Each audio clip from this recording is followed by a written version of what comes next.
Hey, this is Jim from my garage working on a 25 Chevrolet Silverado 2500 ZR2. Let me explain to you what a piece of shit, shitty ass design this is this latch under here, because when your freaking sausages are too big, you can barely get them under there. And then you gotta push down. I still can't get it. Ouch.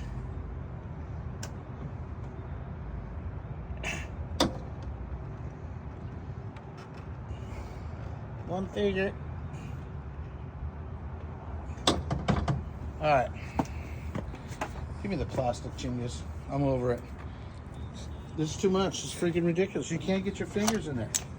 You can't get your fingers in there. Look at, barely any room.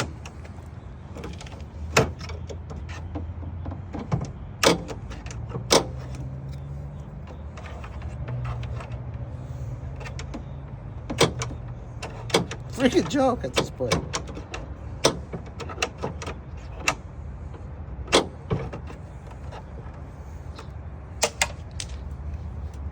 It's a struggle.